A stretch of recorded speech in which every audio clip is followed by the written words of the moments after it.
పీఠాధిపతి శ్రీ లక్ష్మీనరసింహ దివ్యపాదహాసేవక శ్రీవంశులగోప శ్రీ నారాయణదీంద్ర మహాదేశ్వర స్వామి వారు నాచియా తిరుమడి ఉపన్యాస సమయంలో ఇది చెప్పిన ఒక మాటలు వారణం చదువుతున్నా కదా రోజు. దాంట్లో అరిముగన్ అచ్యుతన్ కైమేల్ ఎన్ కైవైత్ పొరి ముగంద్ అట్ట కణా కండేన్ తోడినాన్ అక్కడ ఒక పాసురం ఉంది కదా. అంటే ఇది ఈ పాసురం ఎందుకంటే మనం పెళ్లి సమయంలో పెళ్లి కొడుకు పెళ్లి కూతురు ఇద్దరు ఉన్నారు కదా. పెళ్లి కూతురుడు తంబి అది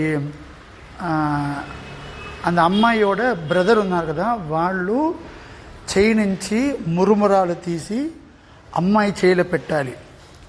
అమ్మాయి చేయి పైన ఉండాలి, అబ్బాయి చేయి కింద ఉండాలి. ఈ తమ్ముడు ఉన్నారు కదా, అమ్మాయిயோட తమ్ముడు, ఆయన పొరి తీసి అమ్మాయిயோட చేయిలో వేసి అమ్మాయి ఆ అబ్బాయి చేయిలో ఆ పొరి అది మురుమురాలు వేసి ఆ మురుమురాలు అగ్నికి హోమం చెయ్యాలి. పొరి అంటే మురుమురాలు.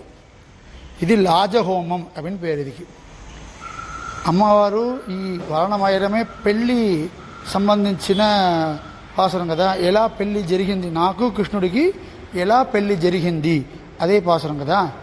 అప్పుడు ఏం చెప్పిందంటే దాంట్లో అరిముగన్ అచ్యుతన్ అంటే అరిముగన్ అంటే అరి అంటే సింహము, ముఖం అంటే సింహ ముఖంతో ఉన్న స్వామివారు.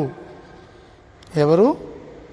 సింహముఖంతో ఉన్న స్వామివారు చెయ్యి పైన నాయన చెయ్యి పెట్టి అరిముగన్ అచ్యుతన్ కైమేల్ ఎన్ కైవైత్ చెయ్యి పైన నేను నా చెయ్యి పెట్టి పొరి ముగంద్ అట్ట మురుమురాలు నేను వేశాను అగ్నిలో. ఇది అమ్మవారు చెప్పినది. అప్పుడు ఎవరు చెయ్యి పైన చెయ్యి పెట్టాలి? పెళ్లి కూతుడు చెయ్యి పైన ఉండాలి, పెళ్లి కొడుకు చెయ్యి కింద ఉండాలి. ఇప్పుడు అమ్మగారు చెప్పినది ఏముంది? ఆర్యముగన్ అచ్యుతన్ అంటే సింహముఖంతో ఉన్న స్వామివారుదా నాకు పెళ్లికి వచ్చారు. ఆయన చెయ్యి పైన నేను చెయ్యి పెట్టి దాంట్లో మురుమురాలు వేసి ఇద్దరు లాజహోమం చేస్తాను. ఇది అమ్మగారు చెప్పినది. ఒప్పో ఆండలమ్మవారి పెళ్లి చేసినది ఎవరిని? నరసింహస్వామినే. ఓకేయా? ఇది అది నా స్వామివారు చెప్పిన మాటలు.